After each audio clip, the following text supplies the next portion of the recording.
Hello, welcome to Kenty Prime Time, and we're going to go back to the future again a little bit today. We have the one and only Benny Elias to come and join Johnny Elias and me. We love Benny. Benny, you were our inaugural guest. We weren't sure we would still be going this point of the year, so we thought we'd get you back just so you could see how things have changed, how we've grown in the world, and hopefully make your experience a little bit of that growth too. Is that right? Well, I hope so. Like I was on the very first one, PK, if you remember, with Mr. Volandis, which is our fearless leader. And look, I've been a big fan of yours. Both of you and Johnny are doing a great job. And look, we can talk about what we love, and it's rugby league. So, mate, we obviously we want to talk footy today. I want to have a look at sort of where the game's at now, this season, where it's at. Obviously, though, the big game this week is Canterbury and the West Tigers. Yep. And it's got repercussions for a few reasons. Obviously, the Tigers are sort of battling their best. Yeah. Canterbury trying to entrench themselves in that top two. Yeah. But most of all, Lachlan Galvin against his old club. How do you see that? Well, look, you know, I've got to say I've been extremely impressed with Galvin. His maturity as a kid at the age of 20 years of age, for what's all the speculation and all the attention that this kid's had in the last 3 months in particular, has been phenomenal. And he's come out of it. He hasn't said one bad word, not one negative word about anything, especially the club of the Tigers, which shows his class. Yeah.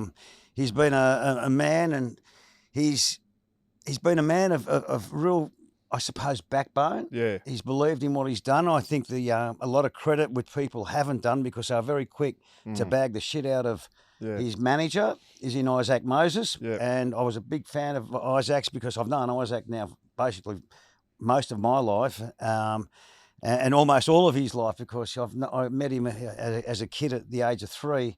And look, I've got to say, Isaac's come out of this really strong, showing that the vested interest of his player, which was Galvin, has come through. And you watch the kid today play for the Bulldogs. There's purpose about him.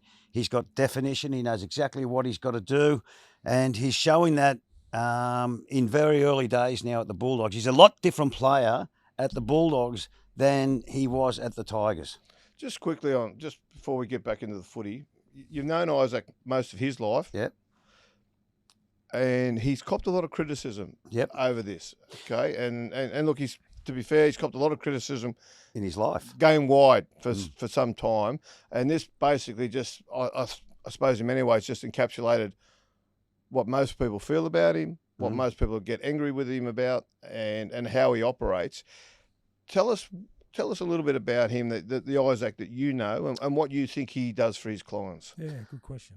Well, I think he looks after their vested interests, number 1, 2, and 3. He worries about their mental state. He worries about their financial state, and he worries about their future for the right course to be in their life. Right. And I think that's sometimes at odds with the club's interests. Sometimes people get ticked off by that, and the clubs in particular, they're not worried about those factors. He's worried as a manager agent. He's more of a friend of the client than he is more professional to them. And I think when you see those characteristics, it's like a coach. The coach worries about the player's vested interest off the football paddock and what makes him a better player, what makes him a better person. And Isaac's got those same traits, and he doesn't listen to any of the noise around him. He's always focused on what he wants to do. Speaks to the client, to his customer, which is at this one, as in Galvin, and he just says, "Mate, what do you want out of this whole thing? You tell me what you want out of this whole thing, and I'll steer you in the right direction." So I don't have a relationship with Isaac. I've said before, despite accusations that people make, a lot of people, if you defend Isaac in any way as a journalist, you're accused of being in his hip pocket. Now, I've spoken to Isaac probably 3 times in my life. I wouldn't have spoken to him, I know 8 years ago, 10 years ago is probably the last time I spoke to him. Yeah. Okay. So I don't know much about the Galvin stuff from his point of view, other than what's come to me through secondhand knowledge. Mm-hmm. But he wanted to get the club out, and he played hardball to get him out of the club. Yep. Okay. You've got to ask the reason why. Well, I'm asking you why. What do you know, given your relationship, and you're sort of, to be fair, so Isaac's a relative of yours? Yeah. Well, he's married to a relative or something like that. Well, he's a cousin or something. He's Your family's so big, hard to understand. His father and Mitchell Moses' father are brothers. Okay, right. So a nephew. And then some... Okay. First cousin. So it's my first cousin. We're cousins. We're distant cousins. Right. Yeah. So, okay. Have you spoken to him throughout all that? Sure have. And what's he... What explanation has he given So you? what I just said to you a couple of minutes ago, his main concern is the well-being of the kid. Why was that at risk, though?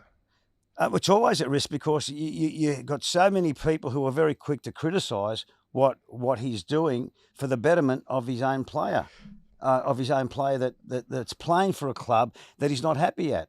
Now, if he's not happy at the club, he goes to his agent and his parents and says, "I'm not happy here. I want out." Did he give you any indication why he was not happy? Oh, I think that's been very well documented. I think it's a lot to do with. It all starts and finishes at the top, doesn't it? You know. Yeah. Look, this is just from my point of view. You're talking about the coaching. I'm talking about more than likely the coach or the player leadership. Look. The year before Luai came to our club. Now you've got to be honest about this, and there's no two ways about not being honest. Galvin was the superstar before Luai came to the club. And he was nurtured and looked after and loved and absolutely put him on a pedestal. He's our future. We're going to build a club around this bloke. And there'd be no argument from anyone in the media, from a player's point of view, from a promotion point of view. This is the superstar kid coming through the ranks, gone through the Tigers system. This is our bloke that we're going to build our team around. And all of a sudden, sometimes a big personality comes to our club. Changes the whole dimension of where we were at. The dynamics of the club.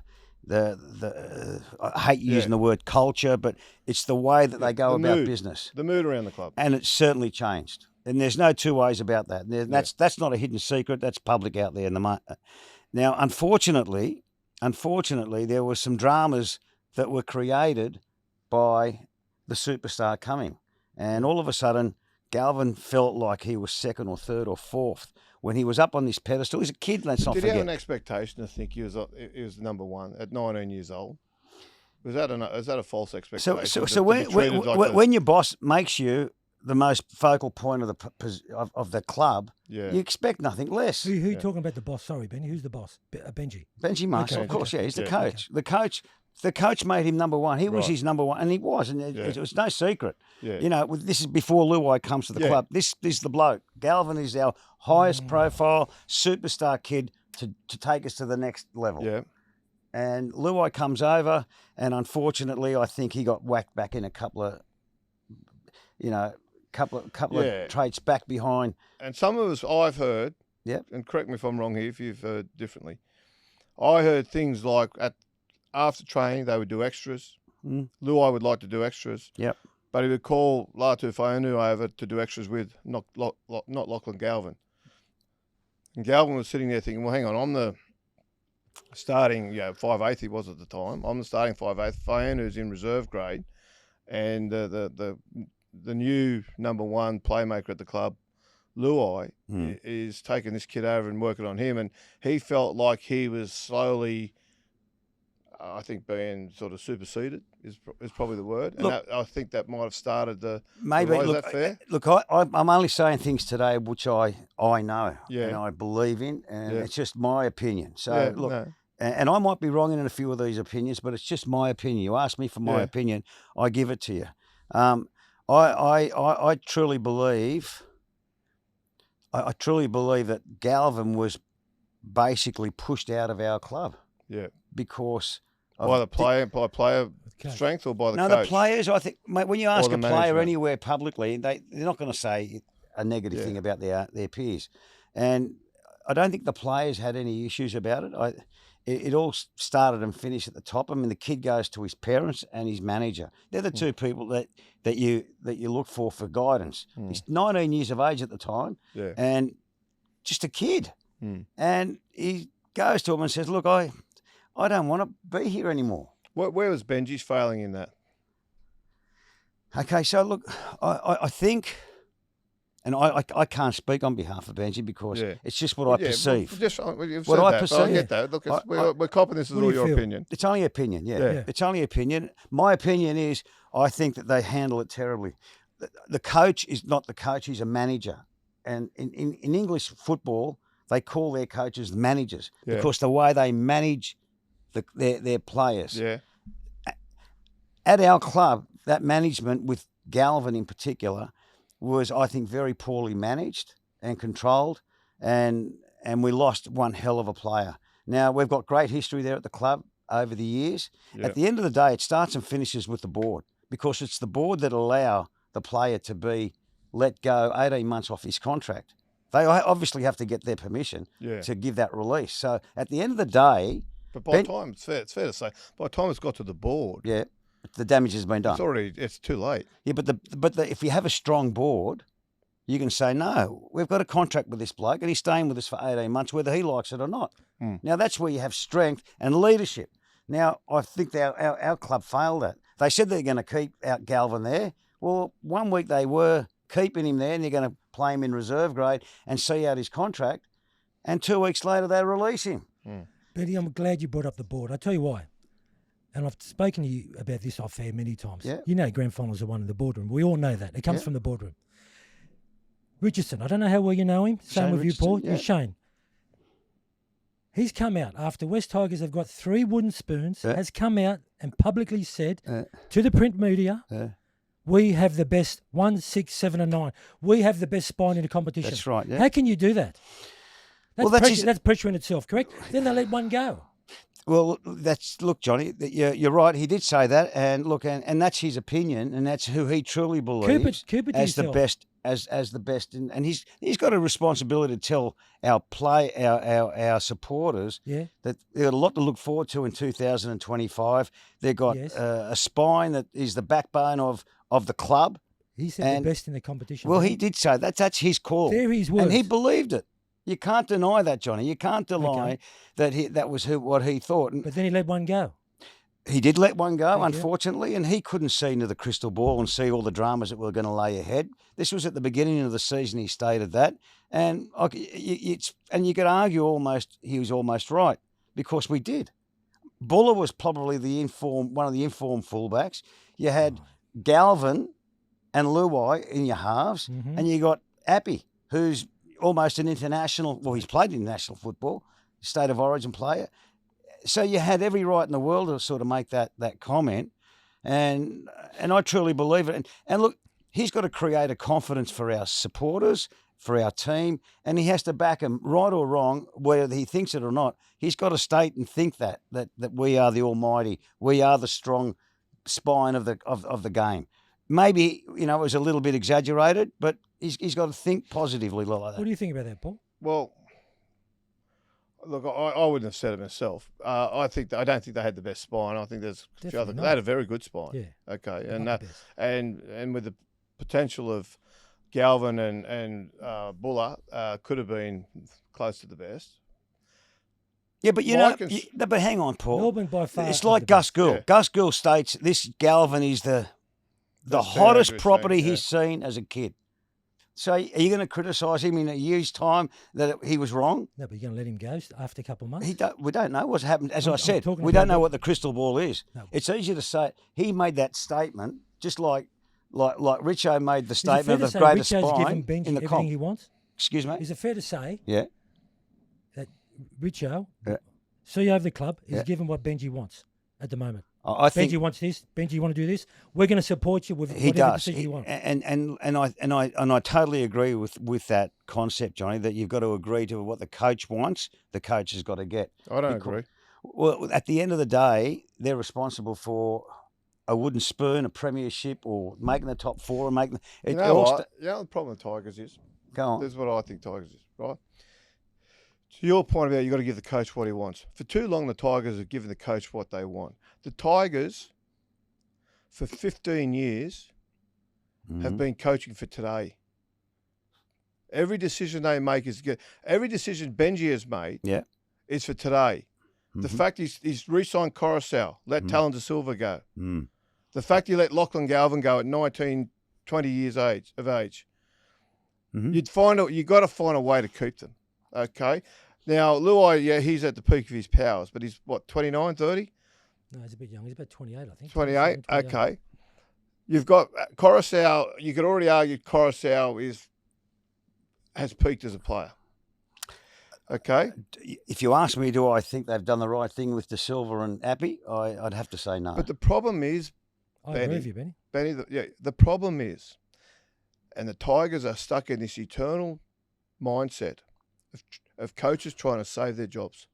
Yep. Every coach that goes there, within 6 months of being in the joint, is trying to save his job. Yep. So what do you do when you're trying to save your job? You put all your effort into now. Oh, yeah. Not 3 years' time. Totally agree. Okay, so players, they're letting young players go who are 18, 19, who are, and this is historically as well, who are down in player payments, for example, because they're down the roster, to keep the superstars they got now who aren't really going to take them much further than where they're already at, but they're trying to coach to win today. They're not coaching to win tomorrow. And if you look at Jason Riles, for example, who has said, you know what, we're going to take a few bruises now to build tomorrow. So Dylan Brown, mate, unfortunately, your future's with Newcastle. It's not with Parramatta. So you can go and play state cup or whatever he's doing now, and he's going to blood these young kids, and he's going to give these kids a taste of first grade, a taste of pressure under the first grade environment, and he's going to start building their futures. The Tigers are making, and they have done this historically, and because they are constantly turning over coaches, every coach that comes in is coaching for today, not tomorrow, because they need to get results to extend their contracts. It should have changed with Benji because he was given a 5-year deal. Now 5 years is enough time to invest in your future, to build for the future. So by years 4 and 5, you're having success. Except Benji's a rookie coach. Benji's learning on the job. One of the things I hear out of West Tigers is that Coruscant and Luai, who have been staunch supporters of Benji, part of that is because of the relationship the three of them share, because they are basically helping him coach. They are bringing this is what we did at Penrith. This is how we did it at Penrith. And Benji's learning on the job. You can't dispute his learning on the job. Now, part of that learning on the job is learning from his two most experienced players who have got multiple grand finals between them. Correct. So you understand Benji. But again, they're not coaching or recruiting or re-signing players for 4 years down the track when they want to give it a premiership. And the thing is, Tigers fans sit there and go, well, hang on, we're going better than we were last year. One game better. They're one game better off. They're one game off the bottom of the ladder. The players they've signed, though. Yeah, but you go through the players they've signed, they should be doing better than what they are. Look, at the beginning of the year, at the beginning of this year, I thought we were a top 4 side. Top 4? Yeah. Oh, he is a Tiger. He is a Tiger. No. You're allowed a little bias. No, with the players that we had. I didn't think they were top 4, but they're certainly.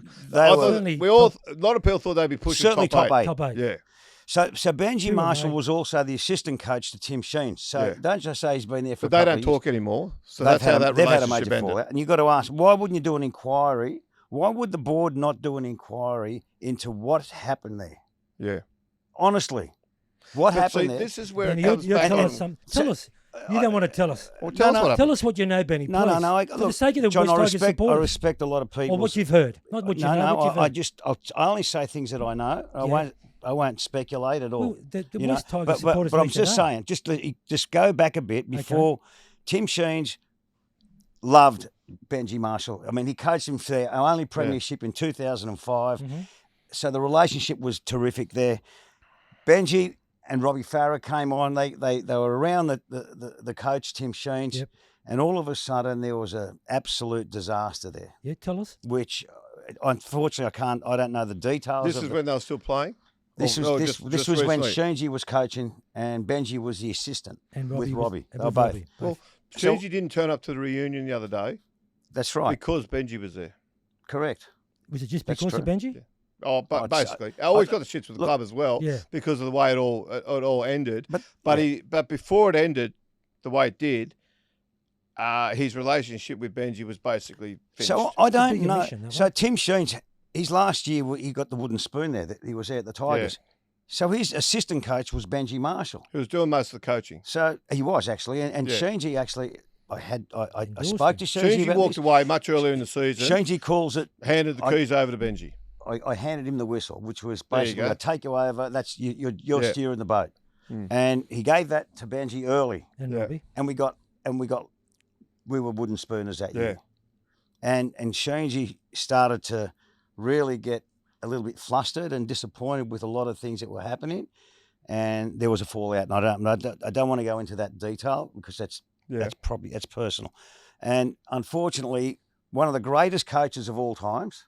One of the greatest coaches of all times has exited our club. But to me, this is why it comes back to management.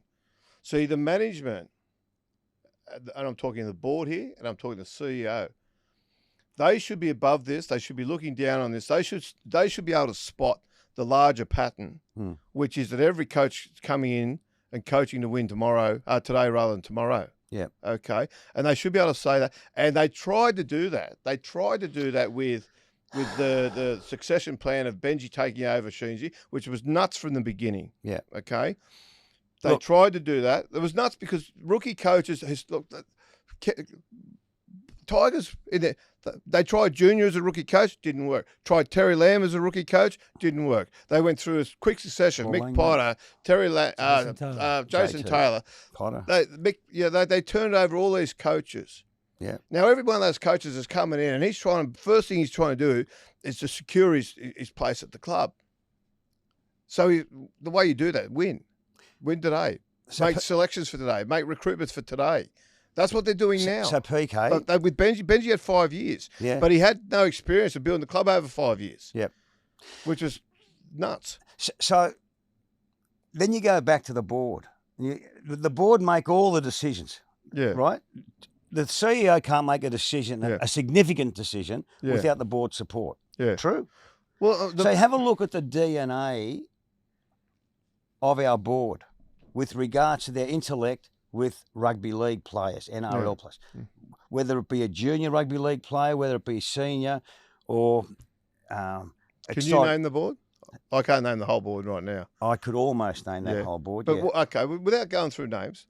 What experience do they have? The only bloke on that board is a bloke named Danny Stapleton who has played rugby league. Has played rugby league, right? Yeah. At any level. At Balmain. Yeah, Balmain. He's the only bloke on that board that played anything up there with the with rugby league at the high level. Benny, these are your words, okay? You've hinted multiple times that you would return to the club in a heartbeat, but only if it's for the right reasons. Not for politics or PR. Yeah. It's not about titles, you said. It's about fixing the club and getting us back to where we belong. Yep. Tell us about that. You remember saying that? Absolutely. Okay. And I still state that today, Johnny. Okay. My love has always been the Tigers ever since I was a kid. So I've been loyal, very loyal to it. I had many chances to leave the club, you did. but I love the club. Yeah.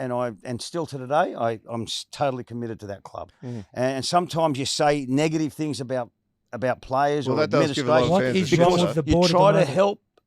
That's your only. It's only your opinion. Yeah. You only try and help generate. So how would you fix it then? Yes. Oh well. Just talk us through the process. Talk us through the process. The supporters want to know, Ben. It starts and finishes at the board. Okay. If I made Benny Elias chairman of the Tigers. Yeah. Talk me through your next 12 months. I would very much get the history of the players that have played at the club, way more involved into the club. What are they going to do though? Well, they can spread what was positive and what was negative in their lifestyle as a West Tigers player, or as a Balmain player, or a Western Suburbs player. But that's fair enough. I get that. And young kids, I know. But that's only a small part of it. It's a very small part of it. That's a small part of getting it right. It's a very small part of it. But that's where you start. I'd get people. What I would do, I speak quite a lot. Now, I know people are going to laugh at me, and you can chastise as much as you want. No one laughs on the show. But mate, there's a bloke by the name of Michael Cheika who was a Wallaby coach and he's coached Lebanon for. But you have a look at his CV, and you talk about buying the right players, or attaining the right players to your club. You build an academy where Michael Cheika, who knows every rugby union player right around the world, I'm talking Argentina, I'm talking England, I'm talking France, I'm talking all around the All Blacks. He knows the kids that can't make that top 15, There's a lot of them, and they're on the brink of being into the never. Yeah. He gets those But blokes. say a lot of those rugby kids aren't going to make rugby league either. We've got a better junior. No, but I'm saying at the top level. League juniors are better than rugby juniors. Well, mate, there are some great rugby. Okay, but let's have a look at the last rugby union player that's come over. He's Marky Mark, who's playing for the Roosters, absolute superstar. Yeah. Mate, he's been their best player all year by none. Yeah. Now, he played rugby union. Yeah. Now, it's the likes of those players that Michael Cheika can bring and attract to our club. Yeah. And put them into academy and nurture them and look after them like we're talking good a rookie coach again. I'm not. He's not a rookie coach, Johnny. To rugby league. I think he do a great job. But people will tell you he hasn't coached rugby league before. Well, mate, a bloke Benji Marshall didn't coach a rugby league side either. And he got 5 years. That's what we're talking about. That's what Paul's talking about. So you go back and you have a look at, again, okay, that's fair enough. You go through the program. So you bring him in there. What else do you do then? What sort of levels do you make it to? He comes in, he gets that. Obviously, he's got to go and start recruiting junior rugby league players as well. And I think most importantly, which often gets overlooked with Tigers, start hanging on to their own juniors. I tell you what, geez, they let them go. We've let a lot of good kids go. What we haven't got is third-party assistance. Yeah. It's not attracted to our club. Crucial. Which is crucial. You go and have a look at the Broncos, you have a look at the Storm, you go and look at the Roosters, you look at the Bulldogs. But why haven't we got it? They are able to pull over all the great players because that third-party money is there for them. They've got a pot of gold. Yeah. We haven't got anything. We've Why? got $0. Why haven't we got it? Again, you go back to the board, you go back to who's running the show, and you'll go over and over and over, and you'll always come back to the same denominator, which is the board. The board is the only mob that agree to Richo's recommendations. You reckon you could bring in third parties? I know I can. I know I can. Yeah. But you've got to give the people who put the third party money in, the smart people, a voice. They want to know what the program is, what they're looking for, what they're putting the money in for. And you know, if you put the right program in front of them and make them very, very part of our club, all of a sudden they got that ownership and they'll put in money. Yes, but part of the problem I think for the club that they've got, which speaks to my point about they're always coaching for wins today, and they're coaching for success today.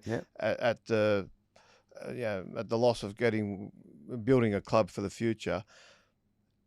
Part of that is the frustration now of fans and the frustration of everybody that's a Tigers fan about if you came out and said to them, "Look, we've got a 4-year plan or 5-year plan." They're gonna howl the joint down. Oh yeah. Now that's what's needed. I think the perfect model is what you look at what Gould's done at Canterbury. He turned over in 3 years. He turned over all 30 players except for one in 3 years. So now at the same time Gus he did Gould that. is a big personality, but I know that. And but he's able to get third party people to come to their club. Well, that's one of his big advantages of going there. That's one thing he brought to Canterbury that wasn't there before he arrived. Like how many players that now at Canterbury are percentage publicans? You know what I mean? Yep. There's a stack of them. They've got a share at a pub somewhere. Who can we bring over that can play Phil Gould's role? Who do you think? At our club? Yeah. Oh, Johnny, I don't know. You'd have to sit down and think about it. It's just one of those things off the cuff. Tigers should already have someone identified. They should have someone doing that. Yeah, that's I part totally of the problem agree. with the club. Who's a football manager? You're trying to say who's the football manager? Not because we're friends. I think you could do it quite easily. I really do. I think it's a specialised job. It's third party. This is the thing I find fascinating about footy, right? Yeah. When players retire, they want to do one of two things. Most of them, they want to go into coaching, so they get a job somewhere within the club as an assistant somewhere, or as a lower grade coach, or something like that. Yeah. So they want to go into coaching, or they want to go into media. Okay. Yeah. And media is a great job if you don't want to work. You want to get paid okay. Righto? It's true. It's true. Right? And it depends on their own ambition. Now, none of them, really. Robbie was the one, he nearly went there, Robbie Farah. Wanted to get into the administrative side of things. Now, nobody wants to do that, right? But look at the money Phil Gould's making out of that. He's a former coach, yes, I get all that. But he's on almost as much, if not more, than Serraldo. Coach, yeah. Okay, he certainly would have been on more than Serraldo in Serraldo's first season at Canterbury. He's turned that into a job. And the fact he's been able to do that at Penrith, build a system that continues to work even now he's left, and the fact he's gone into Canterbury, and he has restored Canterbury's juniors. They had terrific juniors 15 years ago. Then they lost their way. They went from leading competitions in the lower grades to running last in competitions because they just basically didn't prioritise it. Gould has gone out there, and that's one of the first things he's going to address, is to sit there and say, you know what, we are going to look after our juniors, and we've got to start putting work back into the juniors, put money back into the juniors. Kids feel loved. They feel like they feel like they're part of the club. They feel like they're part of that building of the club, and so they want to stay there. So when offers come as they're going through that 17, 18, 19 age group, they're reluctant to leave because they've been so well looked after. Tigers, I've been around the Tigers. I live in the area. So all my friends are Tigers fans. Just pause it, because what Gould has done, they're leading the premiership. They were leading the premiership with gusto. Yeah. And still they wanted more. And they went out, they needed more attack, and they went and got the best possible bloke in the market. Yeah. They could smell a rat and they could say, well, they're going to catch this bloke. Yeah. And even throughout, they're leading the premiership. You think, oh, my God, what a call. It's a big call. It was ruthless. To go and get but Paul made a good point. The most exciting young kid in the game. How did they get him? They got him the third-party deal. Of course they got him there with we the third don't have party. it, Balmain. West Tigers don't have it. I've said that to you. Yes, you've said it. They don't have that, but they also don't have... You need a plan. Why don't players, though? Why don't players get out of playing and say, right, I'm going to put my... like Ken Arthurson made a career out of it. He was a Manly player, had to retire early because he got a head injury, and then he coached for a year or two. He wasn't much good at that. Then he got in and became the Manly secretary. Some players kind of get into it, and they don't. There should be this is an area, and if you look at how we follow American sport model or the European soccer model, that sorts of things, that general manager role, at some point, every club will have people who are of significance in that role. And already overseas, for example, in the NFL, there's only about 3 or 4 coaches who also have that general manager role. At every other team, it is a different individual who the coach has no control over. They will recruit players, they'll trade and draft players. Who's the boss at the Bulldogs? Is it Serraldo or is it Gould?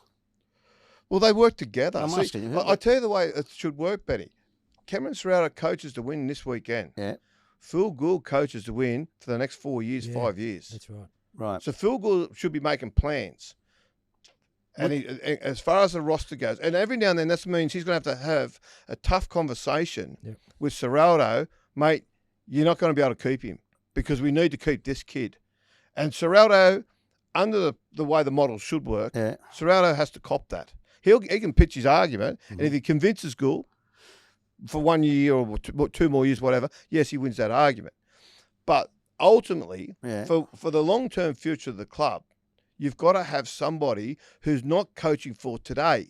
That's been the Tigers. See, the Tigers have been making short-term decisions for short-term success for 15 years. So why do they sign a bloke up for 5 years then?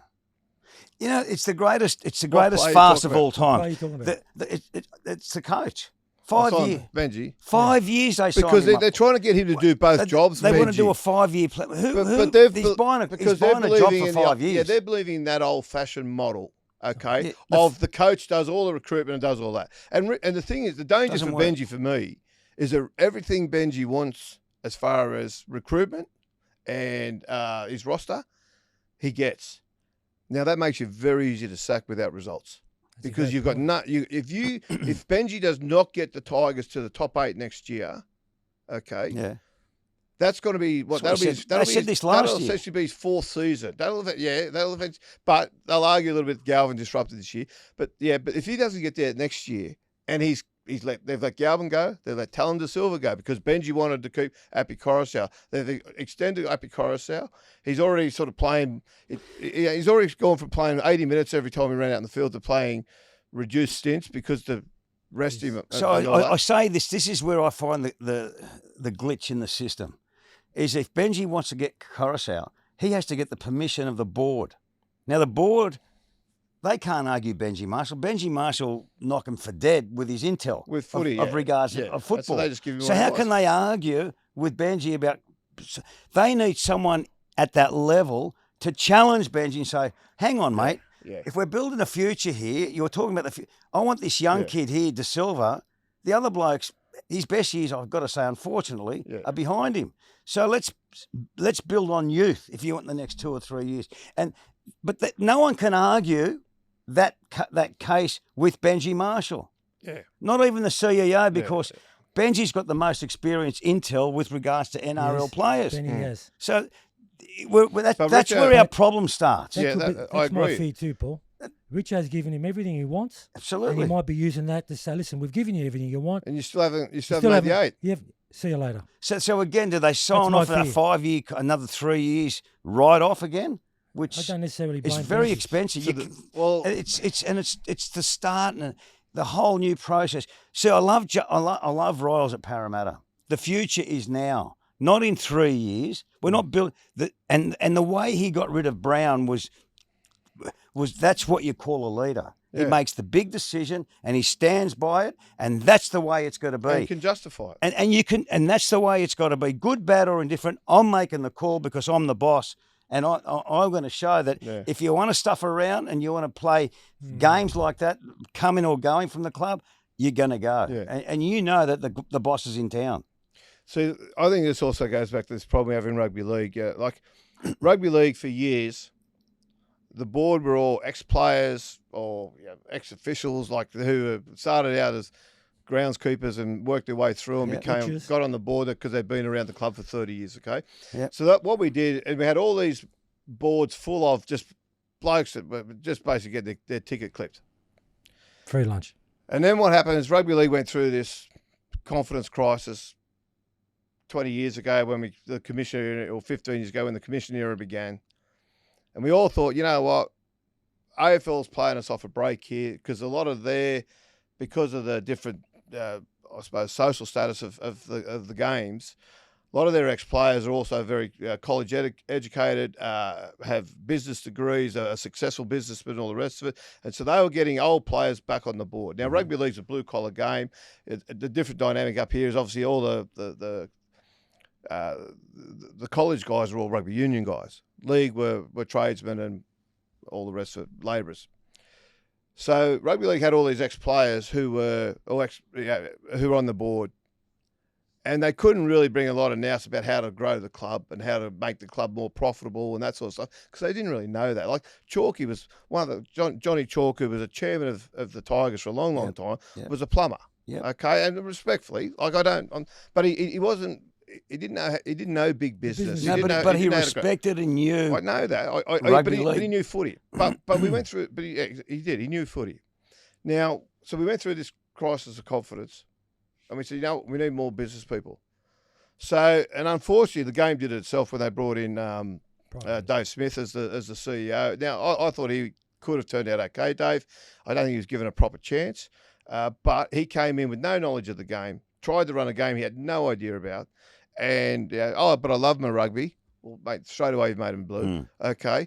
Now, out of that, though, we went and got all these business people. And Tigers, I think, were the worst at it, to be honest. When they had Marina Go as chairwoman, that was just a colossal failure, okay? Look at Benny's expression. Yeah, it was colossal. Yeah. Okay. Now, she's... I won't even get started on that. But anyway, they brought in people like her and others who had business experience, but no idea about rugby league. No. And that's what killed the Tigers. That's where the Tigers started to go bad, because they were making decisions that looked okay. They looked okay in theory, but were stupid decisions because they didn't know. And they didn't understand the importance of your junior pathways and all that. They didn't understand. All they looked at was the success on the field and do we need this and do need that. And all they wanted was, shiny new bells. Okay. Now, what we've, I think, come round to, and this is what the Canterburys are starting to do. This is what Penrith started to do. And you've seen, the Roosters have done it very successfully for quite some time. Broncos have lost their way a little bit about it. But Melbourne are great at it. But what we need is people who know business of football. Yep. Okay, and that's a specialised area. Yep, it is. And Do you know any, the Benny? game is crying out for. I don't know why clubs aren't putting more ex-players, recently retired players, down this pathway and say, mate, stay here because in 15 years you'll be the CEO of the club. Yeah, no, I can see Things that. like that. Or you can be general manager. There's a general manager role at every club just about available if you can do the job properly. And if you show you can do the job properly, you're going to be earning 700-800 grand a year. That's what the job is now. So the simplicity of success that we've seen at the moment that we can touch and feel and see are the Panthers. They've won 4 premierships in the last 4 years. They've got a bloke by the name of Greg Alexander on the board. Whose intel of rugby league is phenomenal. He speaks it on Fox Sports. When you hear him speak, he makes a lot of sense. This is the bloke that they run by for any of their major decisions when it comes to buying and selling players. Now, that formula is what I'm trying to introduce to the Tigers and any other club that wants to be successful. And you have a look through them all. But their head of football out there, Cameron, okay, he does a great job as well. And he's not been an ex-player as such. But we're at the Panthers. The Panthers, right? But his ability to but if you want to have a conversation between Alexander and Cameron, who wins? And I'll tell you why he wins, because he's won premierships himself. He's experienced it firsthand. He sees from afar all the players, who's good, who's not good, who's hot, who's not. He's got that ability and respect. On your board. It can't be just him. You got to have more it's people. not. I'm just showing an example. You've got to have more people than just one person on your board. And he respects the other people who have got the business acumen of attaining financial third-party. And that's called a team. You have people who have strengths and weaknesses on your board, and the strength of the Panthers has come from Brandy being the bloke when it comes to Armin and Aaron, Cleary and Brandy. But they work very close. They've also had other people out there who have been successful out there. Like Gus Gould. Yeah, but even blokes like Dave O'Neill, who was the chairman there for quite a while. Yeah. Like Dave was a successful businessman in the Penrith area. Yeah. But he was also had a long time association with the game, through the junior clubs out there and with the Panthers and all the rest of it, okay? Yeah. So without him being a star player, he still had access to it all. He had the intelligence to carry it out. He had the intelligence to know what. And he was able to oversee this club and run this club as a chairman and understand that the square pegs are going in the square holes here. Yeah, but you got 4 premierships in a row, PK. Yeah. 4 premierships in a row. In today's world where everything's meant to be exactly the same with salary caps for every club. You got a club that just dominates 4 years in a row. There is a reason. There's a psyche behind that whole factor of them being so dominant in that area. Because they got all the pieces right, Benny. They have the junior rugby. They start from the very, very beginning at under sevens. They look after their women in the NRLW. They look after. They invest big money back into the community. I agree. They keep it a family. They've lost. I don't know how many players have. I know we got 5 of their players in the grand final. Yeah. And I know the Bulldogs have got 4. God only knows the rest of the great junior base. Cogger's gone to Newcastle. Mate, these great players, and still they replace them with great young kids because they've got a system. They plan for this 2 years' time. We're going to lose. That's what I'm saying to you. We can't hang on to these players. You've got guys out there at Penrith who are planning already now for 2 years down the track. When they're planning for. I wouldn't say when Nathan's going, but certainly I reckon they'd have they'd have probably 5 or 6 14 or 15-year-old kids out there now who they look at and think, okay, these are the kids we're going to pour our development into, all our coaching into, to potentially take over Nathan because he's got what? By the time they're ready. We're worried about this weekend against the Bulldogs. That's our focus. We got a big you're retaining older players and letting younger base. players go. That's the problem. We've got the second biggest. There you go. We've got the second biggest growth of junior rugby league players coming through. Yeah. We need to know how to nurture them, keep them, take them through the system, and keep them. So then, and how often are the Tigers getting out to Campbelltown though through that area? I don't think they're getting out there much, to be honest. Oh, look, I don't know, Paul. Well, they're not. I don't know. I mean, Madge was taking them out there when he was coaching, but that sort of dropped off a bit. Sheens used to try and do a bit with them out there as well. Yeah, well, he understood how important it was. It is. It's so and the Panthers respect that, and the Panthers, they buy into the young kids going through the system. They invest in the young kids, and they make them want to be. This is what I want to be. I want to be a Cleary when I grow up, and they or a Luai or an Appy or those players. I want to be those players as I grow up. I could see a Michael Cheika doing a Phil Gould role. He'd be very good, well connected in the business world.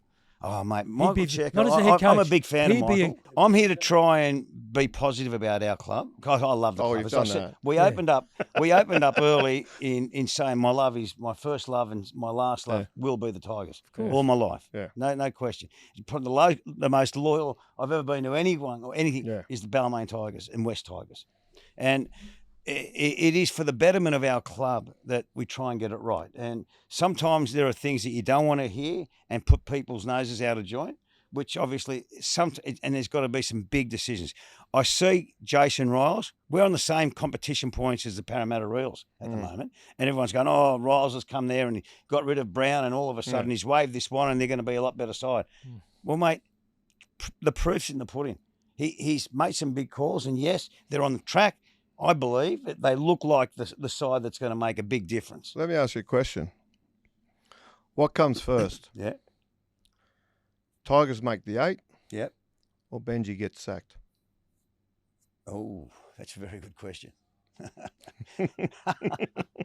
I think I'd like to see both. I'd like to see Benji. Look, I'd like to see Benji succeed. So would I mean, Benji's the love of the Tigers. He's the most loved West Tigers in the history of the game. What comes first? That's a great question. I think it's a great question. That's a very good question. I don't know. Paul is the answer. You do know, but you don't want to say. No, I don't know. I don't. It's a very good question. No, I don't know. You do know. But look, do you have an opinion, Johnny?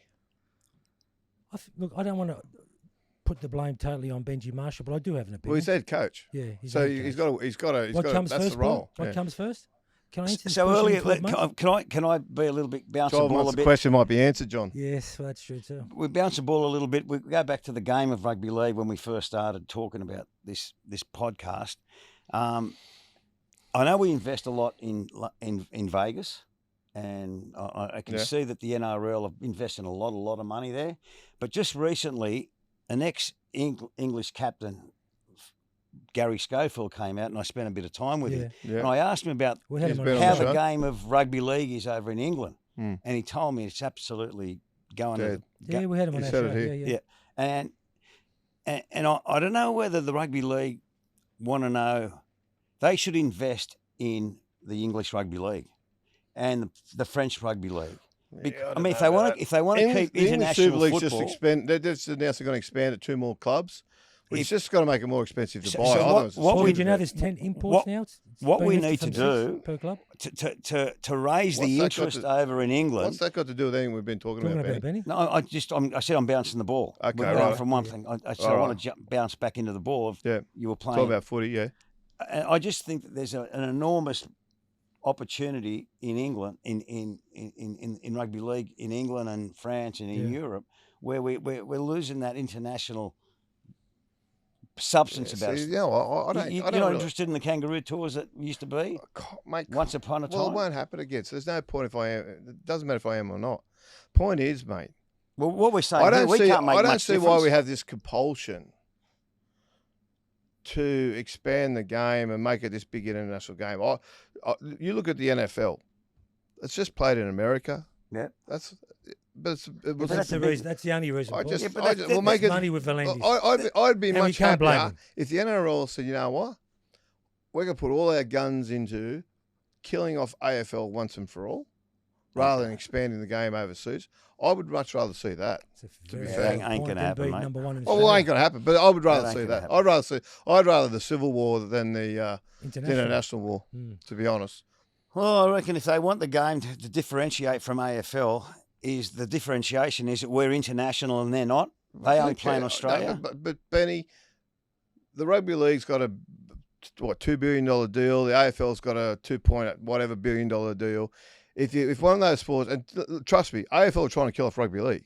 Okay. Of course. Now, when one of those sports, if one of those sports eventually dies, that money's all going to go into the other sport. Not all of it, but a lot of it will go into the other sport. The game will become exponentially bigger. If you wanted to compare apples with apples, the NFL is hundreds of millions of people over there for a start, and there's only one sport, which is the NFL. Yeah. All right, we got the AFL, we got rugby union, we got rugby league. Yeah. In a small country of 26 million people. It's that. Tough stuff. Yeah, it's tough. And what we do... That's why it's more important to get it right. And I believe for an extension to make it right is to introduce Europe as a going concern and show them the interest by introducing, whether it be St Helens align themselves with the West Tigers here, or Hull aligns themselves with the Parramatta Eels, and they have that relationship from over, because all of a sudden these English people love their sport. Yeah. And we're talking about, hundreds of millions of people in Europe. Yeah, I get that. And look, if they keep going the way they are, and before they conquer Europe, they conquer the Pacific, they'll go a long way to killing off rugby union. Yeah, well, anyway. Because it still plays more in Samoa and Tonga and those nations than rugby league is. It is. Certainly in New Zealand it is. But the success of the Warriors and the failure, I think adversely, the failure of the Wallabies in recent years, haven't won a Bledisloe for 25 years or so now, whatever it is. I think 2001 was the last time they won it. So I ask you, PK, the future of rugby league, how is it strong? Yeah, I think it's strong. There's no doubt it's strong, but it can be better. The thing is, so Benny, we got New Guinea coming in and Perth, but that's a lot of players. We still operate with an amateur mentality sometimes. Where are we going to get the quality players? Investment in juniors. We're going to have to steal them off rugby union. Well, no, you're not, mate. You just got to put the money back into grassroots. That's where rugby league grows stronger. Yeah. That's where you're going to get the best players. You're not going to get the best players from England. You're not going to get them from. You'll get a few from the Pacific nations, okay? But to grow the game and to really make the game strong, you have to put it into grassroots, and that's a concern, right? The concern being there that we're not doing enough, and there's less and less players who are coming through who are playing at any level because of the lack of love they're feeling, for all sorts of reasons, okay? But we need to reinvest, and we need to put. I understand that. So that money back maybe in the junior you can footy. answer this question because I don't know the answer. How many juniors are playing in Melbourne? Oh, there's a few. I don't know how many there are, but there's not many. No. And how many premierships have they won? Yeah, but they've set up. You're saying we have to invest in youth. Yeah, because they've done that. They've got the Sunshine Falcons. They've got, I think, there's the Burleigh Bears now in Melbourne. They've invested heavily in the but they're Melbourne's junior development clubs. I think North Devils or something like that are now with Melbourne. They are putting their money into rugby league strongholds. Okay. Can listen? We've zigzagged. Yeah. Sorry, I've bounced on the ball. You still haven't answered that question either. Can we? This is Benny. Yes, Johnny. And you've said this as well. These are your words. Yeah. You believe today's players are incredibly fit and professional. Absolutely. We'll agree to that. Yeah. However, you're concerned over the lack of toughness in the theatre compared to your playing days. The toughness in the theatre. And the theatre. People going down, faking injury. Look, I think we were going through a phase where everyone was trying to play for penalties. I mean, I find that unattractive. I think people that act... You think they're coached that way, Paul? Of course they are. Of course they are. They'll coach that way back in your day too. It's just different rules. If you can get a niche on the opposition, you do it. And it was becoming very disappointing, because there were players getting up there trying to pull a penalty. Milk a penalty. Yeah. Yeah, talking about that, and these are my favourite 3 questions. We do it every week. You've had a lot of teammates, without a doubt. You might feature in a couple of these. Oh, hold on. Who was the biggest pest you played with, Benny? Benny. Pest I played with? Yeah, or against? Oh, Martin the biggest Bella. Pest. Martin Bella? Tell us why. You give a Panadol a headache. Really? Oh, crikey. You got a story on Martin? Oh, no, he's just how was he annoying? What did he used to do? He was just one of those blokes. As a teammate or as an opponent? Both. It was just one of those blokes. You just sort of, you just can't get close to. Yeah. Someone like Paul. Go on. It's just one of those blokes that was difficult. And and anyway, look. Anyway. I don't like. Just a pest. Yeah, that's fine. There's been. Who was the funniest, B.E.? The funniest? Yeah. Besides you? Besides you, Johnny? Don't give that story. You can if you want, but you don't. There was a bloke named Peter Grounds. Remember? Groundsy, yeah, good bloke. Good. One of At the Balmain. funniest blokes. In the Scotty centres. Gale. God bless Scotty Gale. Scotty was great. Scotty Gale was probably the funniest, God rest his driest soul. bloke Yeah. you ever want to meet. God He was rest good his soul. fella. He was so clever, and he was just so dry with his humour, and it was just joy to be around him. My favourite, Benny. Yep. Who loved that mirror? Who thought they were the pretty boy? Kept staring in the mirror before they run out on the field after the game, after training Tim session? Brasher by a mile. Yeah, he's been brought up before. Tell them the story about Tim Brasher, what he admitted to, Paul. Why Brasher? Why Brasher? Tell us why. We have our own reason. But he was. I mean, he had the big long flock hair. Yeah. And he was the schoolboy superstar, and look, he came on the scene like absolutely like he was as big as Elvis. Still in Presley high when he school, first yeah. came Yeah. on. And he was a good-looking dude, and he had that finesse. A great player. And he's always made sure that when he went on the field that he was very well groomed. Hey, listen to this one. Go Well, on. you know, he told us, he admitted to this. Did he? You might have played that when he game. made his first grade debut, he was on the bench. And when they came and said, Brash, you're on, he pulled a comb out of his sock. And he brushed his hair. And I don't know if that story is the worst one I've ever heard that he tells about himself, or the other one, which is that he got mistaken for Jason Statham. Oh, that was a classic. In a nightclub one night. Come on. Is Jason's bald now? With the ball. Oh, that's a classic. No, It's like you getting mistaken for Elvis. So. So Paul, I reckon in 12 months' time, Hey? the new CEO, what do you think? Oh, we'll see. No. We'll see. Would you support it? I want to know in 12 months. I'm still waiting to hear Look, if in 12 months' time I think they make the 8. they make the 8 or Benji's coach. Which one They is make it? the 8. So I'll go back one both? step. I was very fortunate to be able to be on the West Tigers board for 2010, wasn't it? 2000, early 2000. Oh, sorry, okay. And I was on the Balmain Leagues Club board after I retired from football. And when I say to you there's got to be a conduit between the coach and the board, there has to be. And I find that is lacking at our club. All right. And I mean, we're going over it again and over and over. But you've got to be accountable. The coach has always got to be accountable to the board who hires him. Benji. Benny. I love Benji's. Why have Too we late picked to on ask him for today? forgiveness now. Show's over. We're out. We'll see you all next week. See ya.